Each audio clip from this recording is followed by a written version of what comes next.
Hello friends, स्वागत है आपका मेरे चैनल पे ग्राफ इन नॉलेज पे। आज हम ये सीखने वाले हैं कि नील रिटर्न कैसे फाइल करें जिस केस में आपको आरसीएम पे जीएसटी देना कंपलसरी है। आरसीएम किन केसेस में देना होता है? सबसे पहले तो आप जो ऑनर को रेंट पे करते हो, अगर आपका ऑनर जीएसटी रजिस्टर्ड नहीं है तो उस पर आपको आरसीएम देना होता है। 18% होता है दोस्तों वो। तो जितना भी आपका रेंट अमाउंट है उसका 18% आपको GSTR 1 में वहाँ पर बिल शो करना होता है और 3B में उसकी पेमेंट करनी होती है। ठीक है दोस्तों, आज हम वो सीखेंगे जिस केस में आपके पास आरसीएम एंट्री है और बाकी कोई और सेल है नहीं। ठीक है, तो सबसे पहले आपको उस मंथ की रिटर्न पे चले जाना है GSTR 1 पे। जैसे कि हमारे केस में फेब का मंथ है तो हम यहाँ पर GSTR 1 उसका ओपन कर लेंगे और सब फिर वहाँ पर उसके बाद जाके हम यहाँ पर आरसीएम की एंट्री करेंगे। आरसीएम की एंट्री यहाँ होती है सेकंड पॉइंट पे, invoice for inward supply from unregistered person. तो यहाँ पर हम अपना आरसीएम की एंट्री करेंगे।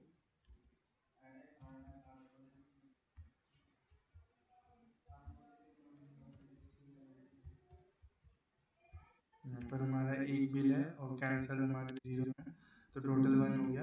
और ये जहाँ पर ड्यू की एंट्री होती है और यहाँ 7 पॉइंट पे आपकी पेमेंट की एंट्री होती है। मेरे केस में ड्यू और पेमेंट की एंट्री मैं एक साथ करता हूँ अपने टैली के अंदर, तो मैं एक ही कर रहा हूँ।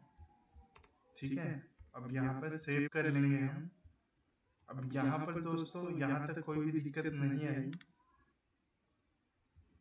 ये तो सिंपल था, यहाँ तक तो कर लेते हैं लोग, बट फिर यहाँ पर अब बैक करेंगे। अब यहाँ पर हमने आरसीएम की एंट्री कर दी, अब हम यहाँ पर रिटर्न फाइल करेंगे क्योंकि हमारे केस में और कुछ भी नहीं है। तो अब यहाँ पर हम जनरेट समरी करके रिटर्न फाइल करने का ट्राई करते हैं और ये हमने किया फाइल रिटर्न। और यहाँ पर ये आ रहा है no data available in the table of GSTR 1, please enter relevant data in tables to proceed. अब दोस्तों हमारे पास जब कोई और डाटा नहीं है तो हम क्या कैसे करें, है ना? तो सबसे बड़ा क्वेश्चन यही है, जीएसटी वालों ने अपडेट्स तो करे बट यहाँ पर ये बेसिक लॉजिक ही नहीं लगाया। डॉक्यूमेंट इशू कंपलसरी कर दिया बट यहाँ पर अब इसको रिटर्न नील रिटर्न कैसे फाइल करें? तो उसके लिए सब यहाँ पर हमने एक थोड़ा सा जुगाड़ कह सकते हैं, हमने वो निकाला है। यहाँ पर नील रिटर्न पे जाएंगे और यहाँ पर हम इसको डायरेक्ट सेव कर देंगे, प्रोसीड करा और उसके बाद ये रिफ्रेश करा और अब हम बैक करेंगे। अब यहाँ पर आपको दिख रहा होगा रिलेटेड में एक आ गई है वैल्यू, जो कि हमने 0 चढ़ाया, कुछ नहीं चढ़ाया। अब ट्राई करते हैं रिटर्न फाइल करने का और अभी भी कह रहे हैं some regeneration is already in process, please try again after some time. हम यहाँ रिफ्रेश करेंगे और दोबारा करेंगे।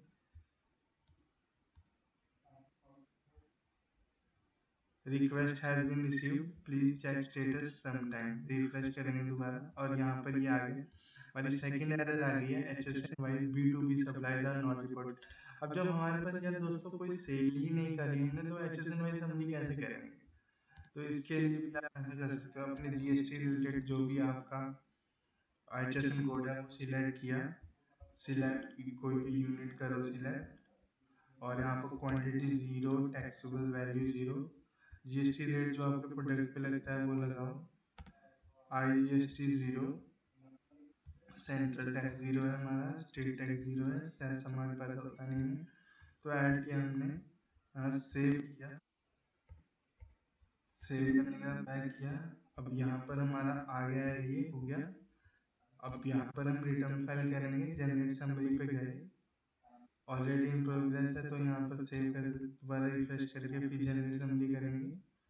अब यहाँ पर हम रिफ्रेश करेंगे और ये हमारा ऑप्शन आ गया प्रोसीड टू फाइल। अब हम इस पर क्लिक करेंगे फाइल करने पे और यहाँ पर अब फाइल स्टेटमेंट पे क्लिक करके और यहाँ OTP लेके हम फाइल कर देंगे। अब हो गया, बस यहाँ पे EBC पे क्लिक करके और OTP लेके फाइल हो जाएगा आपकी। Thank you friends.